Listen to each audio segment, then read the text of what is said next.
எல்லாத்துக்கும் வணக்கம். Welcome to post market ரிப்போர்ட்டுங்க. எப்போ போல ஓவரால் மார்க்கெட் கண்டிஷன்ஸ் டிஸ்கஸ் பண்ணிடலாம். அதுக்கப்புறமா நம்ம இந்த Nifty futures and bank Nifty ஃபியூச்சர்ஸோட மூவா நம்ம பேசுவோம். First of all overall market கண்டிஷன்ஸை பொறுத்த வரைக்குமே கடந்த 48 மணி நேரத்தில் சைனாவோடைய இன்ஃப்ளூயன்ஸ் வந்து ரொம்ப அதிகமாக இருக்கிறத நம்ம பார்க்க முடியுது. ஏன்னா சைனாவை பொறுத்த வரைக்கும் அவங்க ரெண்டு பக்கமே பகச்சிக்க முடியாது. ஏன்னா யுஎஸ் கூட மோதல் போக்கை தொடர்ந்து நீடிச்சாங்கன்னா குளோபல் ட்ரேட் அவங்களுக்கு பாதிக்கப்படும்.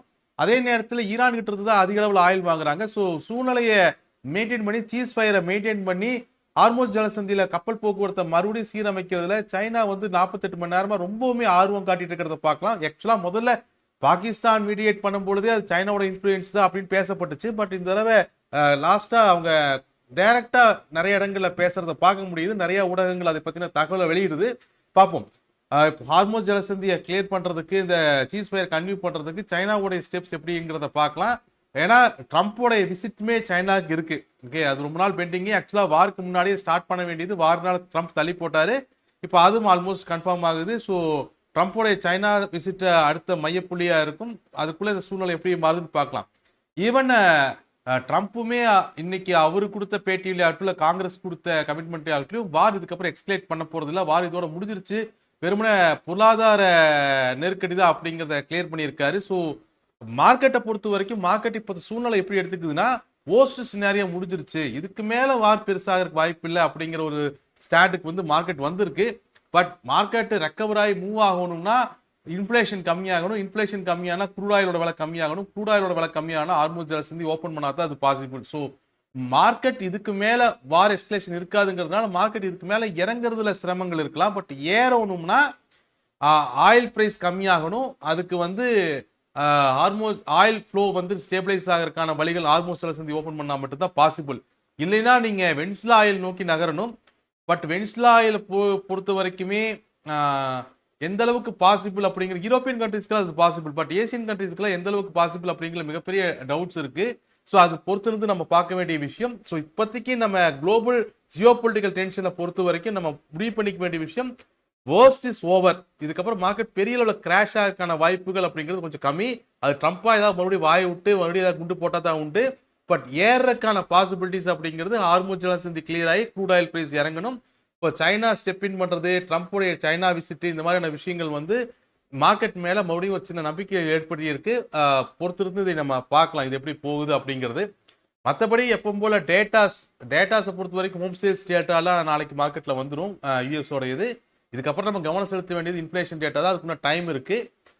ரிசல்ட்ஸை பொறுத்த வரைக்குமே ஓரளவுக்கு யூஎஸோட ரிசல்ட்ஸ் எல்லாம் ஓரளவுக்கு ஸ்டேபிளாக தான் வந்துட்டு இருக்கு. நம்மளோட ரிசல்ட்ஸ் கொஞ்சம் மிக்ஸ்டா இருக்கு. நாளைக்குமே நம்மளுக்கு பிஎன்பி, எல்என்டி, எம்என்டம் இந்த மாதிரி நம்ம முக்கியமான கம்பெனியோட ரிசல்ட்ஸ் எல்லாம் இருக்கு. இந்த ரிசல்ட்ஸ் எல்லாம் ஓரளவுக்கு நல்லா இருக்கிற பட்சத்தில் இப்போதைக்கு இந்த ஆயில் ஃபியர் வந்து கொஞ்சம் மார்க்கெட் கம்மி பண்ணும். பட் நம்ம மார்க்கெட்டை பொறுத்த வரைக்கும் இப்போதைக்கு நம்மளோட மெயின் வில்லன் வந்து ஐஎன்ஆர் தான். ஐஎன்ஆர் வந்து கீழே இறங்கினா, அதாவது ஸ்ட்ரென்தன் ஆனா தான் நம்ம மார்க்கெட்டுக்குள்ள பாஸ்டான ரெக்கவரி பார்க்க முடியும். அதுக்கு க்ரூட் ஆயில் இறங்கணும். Again that is related to Hormuz ஜலசந்தி இஷ்யூ. இதுதான் குளோபல் இஷ்யூஸ். மற்றபடி டிவிக்கே தமிழ்நாட்டில் ஜெயிச்சதுக்கும் பங்குச்சந்தைக்கும் சம்பந்தம் இல்லை, அது தெளிவுபடுத்திடலாம். ஓகே, ஸோ முதல்ல எலெக்ஷனை பொறுத்த வரைக்குமே சென்ட்ரல் எலெக்ஷன் இருக்கு இல்லையா, மத்திய அமைச்சரவைக்கான எலெக்ஷன் இருக்கு இல்லையா, அதுதான் ஸ்டாக் மார்க்கெட்டை மிகப்பெரிய அளவில் இன்ஃப்ளூயன்ஸ் பண்ணும். சரி, அப்போ ஏன் ஸ்டேட் எலெக்ஷன் நம்ம பார்க்கணும்னா சென்ட்ரல் ஒரு பெரிய கவர்மெண்ட் ஃபார்ம் ஆயிருக்கு.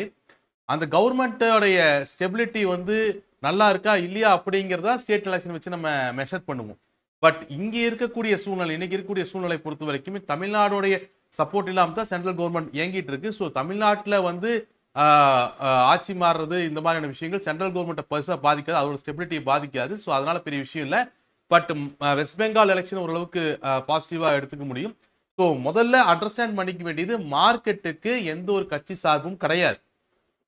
மார்க்கெட்டு எந்த கவர்மெண்ட் ஃபார்ம் ஆகணும், அது ஸ்டேபிளா இருக்கான்னு பார்க்கும். இந்த மாதிரியான ஸ்டேட் எலெக்ஷன் நடக்கும் பொழுது மத்தியில் இருக்கக்கூடிய கவர்மெண்ட்டுக்கு சாதகமான கவர்மெண்ட் ஸ்டேட்லயும் ஃபார்ம் ஆகுது அப்படின்னு சொன்னா ஈஸியா எக்கனாமிக் டிரான்ஸ்பர் நடக்கும். பொருளாதார வழிமுறைகள் வந்து ஈஸியா இருக்கும். ஸ்டேட்லயும் சென்ட்ரலையும் ஒரே மாதிரி ஆச்சு தான் ஈஸியா இருக்கும், டிரான்ஸ்பர் ஈஸியா இருக்குங்கிறதுனால சென்ட்ரலுக்கு சாதகமான ஸ்டேட்ல வின்னிங் கிடைச்சது அப்படின்னு சொன்னா மார்க்கெட் அதை கொஞ்சம் செலிப்ரேட் பண்ணும். எகெயின்ஸ்டா கிடைக்கும் போது சென்ட்ரல் இருக்கக்கூடிய கவர்மெண்ட்டுக்கு ஸ்டெபிலிட்டி கிடைக்கிற சிரமம் அப்படிங்கிறதுனால அதை நெகட்டிவா எடுத்துக்கும். இப்படித்தான் மார்க்கெட் செயல்படும். அந்த சென்ட்ரல் இருக்கக்கூடிய கவர்மெண்ட் பிஜேபியா இருந்தாலும் இதே சினாரியோ தான், காங்கிரஸா இருந்தாலும் இதே சினாரியோ தான். ஸோ மேற்கொண்டு தமிழ்நாடு எலெக்ஷனை பொறுத்த வரைக்குமே டிவிகே வின் பண்ணது அப்படிங்கிறது இது தமிழ்நாட்டை ஆளுறது யாரு அப்படிங்கறத தீர்மானிக்கக்கூடிய ஒரு விஷயம்.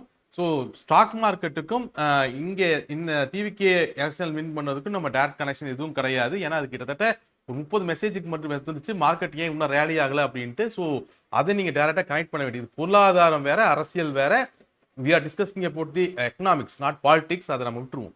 சரி, அது போக எலெக்ஷன்ஸோட கார்பரேட் ரிசல்ட்ஸ் எல்லாம் வருது. அதை முக்கியமா பாருங்க. இந்த மாதிரி என்ன ஒரு விஷயமா இருந்தாலும் ஓகே, ஈவன் யார் ஜெயிச்சாலும் தோத்தாலும் என்ன நடந்தாலும் நம்ம வேலை செஞ்சாதான் இங்க ஓகே. ஸோ மார்க்கெட்டை பொறுத்த வரைக்குமே இந்த மாதிரி எவ்வளவு நியூஸஸ் ஹிட் ஆனாலும் நீங்க எப்பவும் போல ஹெட்ஜஸ் எடுத்து டிசிப்ளினா வேல்யூஸ்ல மூவ் பண்ணுங்க. ஓரளவுக்கு எலெக்ஷன் ரிசல்ட்ஸ் எல்லாம் என்ஜாய் பண்ணிட்டு இருப்பீங்கன்னு நினைக்கிறேன். சில பேர் அதை என்ஜாய் பண்ணுவீங்க, சில பேருக்கு என்னடா அப்படிங்கிறது இருக்கும். ஸோ இது ஒரு மிக்சடு ரியாக்ஷன்ஸ் தான் நம்ம காலையிலேருந்து பார்த்துட்டு இருக்கோம். But what ever happens okay, அடுத்த ஆட்சி நல்ல ஆட்சியா இருந்தா சரி, பொருளாதார ரீதியா எல்லாம் சீரமைஞ்சா சரி, அவ்வளவுதான். அதை நோக்கி நகர ஆரம்பிப்போம். இப்போதைக்கு நம்ம வேல்யூஸை பார்க்க ஆரம்பிப்போம். ஏன்னா நாளைக்கு வேல்யூஸ் தான் நம்மளுக்கு சாப்பாடு போடும். அண்டு வேல்யூஸ்ல எப்பவும் போற டிசிப்ளினா ஹெட்ஜஸ் எடுத்து மூவ் பண்ணிக்கோங்க. ஓகே, வேல்யூஸை பொறுத்த வரைக்கும் ஃபர்ஸ்ட் ஆஃப் ஆல் நிஃப்டியை நம்ம டிஸ்கஸ் பண்ணிடலாம். நிஃப்டியை பொறுத்த வரைக்குமே மார்க்கெட் காலையில் ஓப்பன் ஆனது அப்படிங்கிறது பிரைமரி சப்போர்ட்டான 24,132க்கு மேலே தான் ஓப்பன் ஆகுது. அண்ட் முக்கியமான பாயிண்ட் என்னன்னா, கடைசி வரைக்கும் அவங்க பிரைமரி ரெசிஸ்டன்ஸ்க்கு மேலே 132 மேலே ஓப்பன் ஆகுது. பிரைமரி சப்போர்ட்டான 24,062 கீழே மார்க்கெட்டை இன்னைக்கு அலோவ் பண்ணவே இல்லை. மேலே போன மார்க்கெட்டு பொசிஷனலான 24,262 அச்சீவ் பண்ணி மூணாவது இன்ட்ராடே டிஃபென்ஸ் 24,328 அச்சீவ் பண்ணி மூணாவது இன்ட்ராடே டிஃபென்ஸ்ல இருந்து மார்க்கெட்டை பிஎஸ் டிஃபெண்ட் பண்ணி மறுபடியும் கீழே கொண்டு வந்தாங்க. பட் ஓவராலா நீங்க பாத்தீங்கன்னா மந்த்லி ரெசிஸ்டன்ஸ் அல்லது மந்த்லி புல் மார்க்கெட்டோட ஸ்டார்டிங் பாயிண்ட் 24,032க்கு மேல தான் இன்னும் இருக்கிறோம். அதே நேரத்தில் 24,062ங்கிற பிரைமரி சப்போர்ட்டையும் நம்ம இன்னைக்கு பிரேக் பண்ணல. பிரைமரி ரெசிஸ்டன்ஸுக்கு மேல தான் மறுபடியும் க்ளோஸ் பண்ணியிருக்கோம். பொசிஷனலும் அச்சீவ்டு. ஸோ ரூல் 3 மாதிரியான பாசிபிலிட்டிஸ் எதுவும் கிடையாது. ஸோ மார்க்கெட்டோட மூவ் பெருசாக காம்ப்ளிகேஷன்ஸ் எல்லாம் ஒன்றும் இல்லை. ஓப்பன் ஆகுது, பொசிஷனல் அச்சீவ் பண்ணுறோம். மூணாவது intraday defence intraday resistance 24,328 break பண்ணுறதுக்கு முயற்சி பண்ணுறாங்க. அங்கே பிஎஸ் டிஃபெண்ட் பண்ணி மறுபடியும் கீழே கொண்டு வர்றாங்க. கீழே வந்த மார்க்கெட் பிரைமரி சப்போர்ட்டுக்கு கீழே கொண்டு வர முடியல. உடனே புல்ஸ் டிஃபெண்ட் பண்ணி பிரைமரி ரெசிஸ்டன்ஸ் மேலே க்ளோஸ் பண்ணுறாங்க. இவ்வளோதான் மார்க்கெட்டோடைய ஓவரால் மூவ். இடையில 24,232ங்கிற மந்த்லி ரெசிஸ்டன்ஸ் இன்ட்ராடே ரெசிஸ்டன்ஸ்ல ஸ்ட்ரகிள் ஆனதையும் நம்ம பார்த்தோம். இந்த மார்க்கெட்டோடைய க்ளோஸை பொறுத்த வரைக்கும் இது ரொம்பவுமே ஒரு ஃபிளாட்டான ஒரு க்ளோஸ் அண்ட் பொசிஷனலும் இன்னைக்கு அச்சீவ். இந்த க்ளோஸை பொறுத்த வரைக்கும் மார்க்கெட்டினுடைய நாளத்த வேல்யூஸை நம்ம டிஸ்கஸ் பண்ணிடலாம். நாளத்த மார்க்கெட்டை பொறுத்த வரைக்குமே 24,232 அப்படிங்கிறது பிரைமரி ரெசிஸ்டன்ஸா இருக்கு. 24,032 பிரைமரி ரெசிஸ்டன்ஸுக்கு மேல மந்த்லி ரெசிஸ்டன்ஸ் அல்லது பொசிஷனல் வந்து 24,262. அதுக்கு மேல மந்த்லி ரெசிஸ்டன்ஸ் வந்து 24,482, 24,538. அதுக்கு மேல பொசிஷனல் 24,778. அதுக்கு மேல மந்த்லி ரெசிஸ்டன்ஸ் 24,988. இன்ட்ராடே ரெசிஸ்டன்ஸை பொறுத்த வரைக்கும் 24,432, 24,358, 24,332. Primary support 24,162 primary support. Primary சப்போர்ட்டுக்கு கீழே அடுத்த மந்த்லி சப்போர்ட் வந்து 24,032, 23,962. அதுக்கு கீழே ஹடில் 23,722. அதுக்கு கீழே மந்த்லி ரெசிஸ்டன்ஸ் வந்து 23,528. இன்ட்ராடே சப்போர்ட்ஸை பொறுத்த வரைக்கும் 24,128 அண்ட் 24,062 அண்ட் 23,932.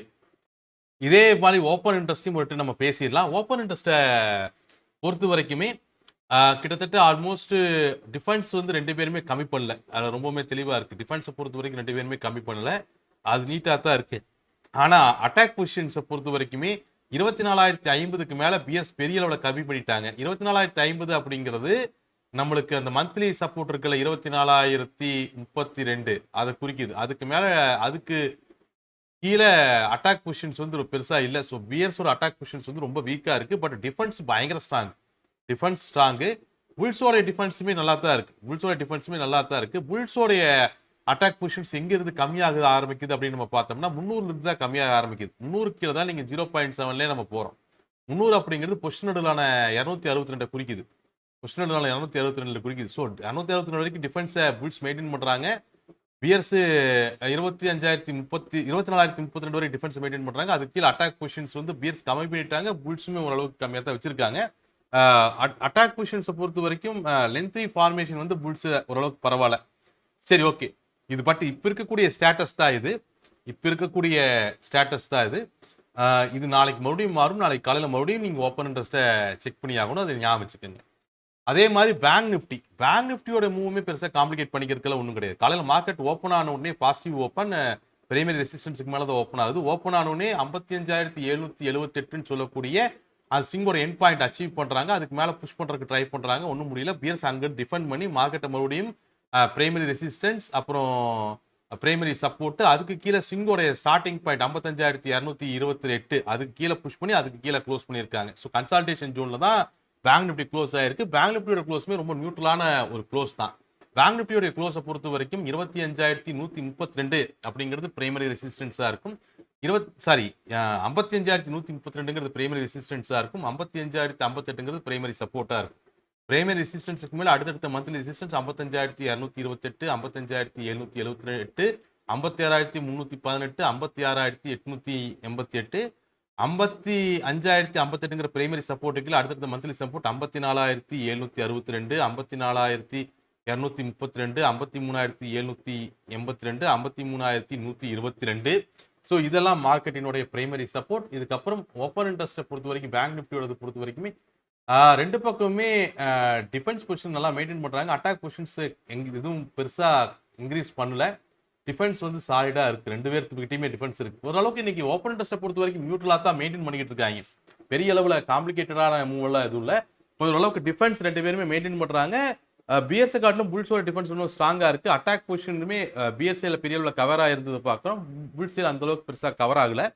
ஸோ ஆல்போய்ஸ் இது இப்போ இருக்கக்கூடிய மனநல தான். நாளைக்கு காலையில் மறுபடியும் நீங்கள் ஓப்பன் இன்ட்ரெஸ்ட்டை செக் பண்ணணும். ஹெட்ஜஸ் எடுத்து மூவ் பண்ணுங்க. வேல்யூஸில் ரொம்ப முக்கியம். எலெக்ஷனை பொறுத்த வரைக்குமே, அது தமிழ்நாட்டு எலெக்ஷனை பொறுத்த வரைக்குமே ஆல்மோஸ்ட் இப்போ வரைக்கும் நான் கடைசியாக பேசிட்டு இருக்கிற வரைக்கும் டிவிகே விஜய் லீடிங்கில் இருக்காரு. ஸோ அவர் ஆட்சி அமைக்கிற பட்சத்தில் அவருக்கு என்னுடைய வாழ்த்துக்கள். அதே நேரத்தில் இதுக்கும் ஸ்டாக் மார்க்கெட்டுக்கும் பொருளாதாரத்துக்கும் எந்த ஒரு சம்மந்தமும் இல்லை. ஸோ அதை போட்டு கன்ஃபியூஸ் பண்ணிக்காதீங்க. ஓகே, எனக்கு ஏன் நீங்கள் காலையிலேருந்து ஸ்டூடெண்ட் சைட்லேருந்து இவ்வளோ கொஸ்டின்ஸு ஸ்டாக் மார்க்கெட்டுக்கும் ஸ்டேட் எலெக்ஷனுக்கும் கனெக்டிவிட்டி அப்படிங்கிறது எப்போ நடக்கும்னா, சென்ட்ரல் இருக்கக்கூடிய கவர்மெண்ட்டுக்கு இந்த ஸ்டேட் எலெக்ஷனால பாதிப்பு வருது அப்படின்னு சொன்னா, அதாவது சென்ட்ரல் இருக்கக்கூடிய கவர்மெண்ட் மெஜாரிட்டி இழக்கும். ஸ்டேட் எலெக்ஷன்ஸ்ல இருந்து ராஜ்யசபா எம்பிக்கள் நிறைய போவாங்க. இப்போ தமிழ்நாட்டிலிருந்து பிஜேபி சார்பில் ராஜ்யசபா எம்பிக்கள் வந்து பாதிக்கப்படுறாங்க ஸ்டேட் எலெக்ஷன்ல வந்து அப்படிங்கிற ஒரு சூழ்நிலை இருந்தா தான் இது பாதிக்கும். பட் வந்து ஆல்ரெடி பிஜேபி இங்கே இல்லை. தமிழ்நாட்டில் பெரிய அளவில் அவங்களுடைய டாமினன்ஸ் இங்கே இல்லை. ஸோ தமிழ்நாடுடைய சப்போர்ட் இல்லாமல் தான் சென்ட்ரல் ஆட்சிகள் இருக்காங்க. ஸோ ஆப்வியஸ்லி ராஜ்யசபா எம்பியில் வந்து பெரிய அளவில் மாற்றம் இருக்காது. ரெண்டாவது ரியல் டைம் எம்பிஸும் பெரிய அளவில் பிஜேபியில் அங்கே இல்லை. ஸோ சென்ட்ரல் கவர்மெண்ட் இல்லை. அதனால தமிழ்நாட்டோட எலெக்ஷன் அல்லது டிவிகேவுடைய வின் அப்படிங்கிறது சென்ட்ரல் கவர்மெண்ட்டோட பொருளாதாரத்தையும் ஸ்டாக் மார்க்கெட்டையும் பாதிக்காது. But we are happy that ஒரு ஸ்டேபிளான கவர்மெண்ட் வந்து ஒரு பங்கு சந்தைக்கு பொறுத்த வரைக்கும் ஒரு ஸ்டேட்லயோ சென்ட்ரலையோ ஒரு ஸ்டேபிளான கவர்மெண்ட் ஃபார்ம் ஆயிடுச்சு அப்படின்னு சொன்னா that is happy for that. தொடர்ந்து ரிசல்ட்ஸை நம்ம வாட்ச் பண்ணுவோம். இப்போத்த வரைக்குமே ரிசல்ட்ஸை பொறுத்த வரைக்கும் டிவிகே லீடிங்ல இருக்கு. அதுக்கு அடுத்த இடத்துல அதிமுகவும் அதுக்கு இடத்துல திமுகவும் இருந்துட்டு இருக்கு. ஸோ தொடர்ந்து எலெக்ஷன்ஸ்ல கான்சென்ட்ரேட் பண்ணி பாருங்க. நாளைக்கு மார்க்கெட்டை ஹெட்ஜஸோட ஹேண்டில் பண்ணுங்க, டிசிப்ளினா ஹேண்டில் பண்ணுங்க. அது ரொம்ப முக்கியம். மறுபடியும் நாளത്തെ போஸ்ட் மார்க்கெட் ரிப்போர்ட்ல எலெக்ஷன் ரிசல்ட்ஸ் நானும் தீவிரமாக வாட்ச் பண்ணிக்கிட்டு இருக்கேன். நம்ம நாளത്തെ போஸ்ட் மார்க்கெட் ரிப்போர்ட்ல அது டீட்டெயிலாக டிஸ்கஸ் பண்ணலாம். தேங்க்யூ. அதாவது பொலிட்டிக்கலால பொருளாதார ரீதியா பொலிட்டிக்கலுக்கும் நம்மளுக்கு சம்மந்தம் இல்லை. எக்கனாமிக் வைஸ் எலெக்ஷன்ல ஏதாச்சும் ஸ்டேட் எலெக்ஷன்ல ஏதாச்சும் பாதிப்புகள் இருக்குமா அப்படிங்கிறது எல்லா ஸ்டேட்டோட எலெக்ஷன் ரிசல்ட்ஸையும் நாளைக்கு கிளியர் டேட்டா கிடைச்சதுக்கு அப்புறம் நாளைக்கு இதை பற்றி ஏதாவது பேசுறேன். Okay, thank you.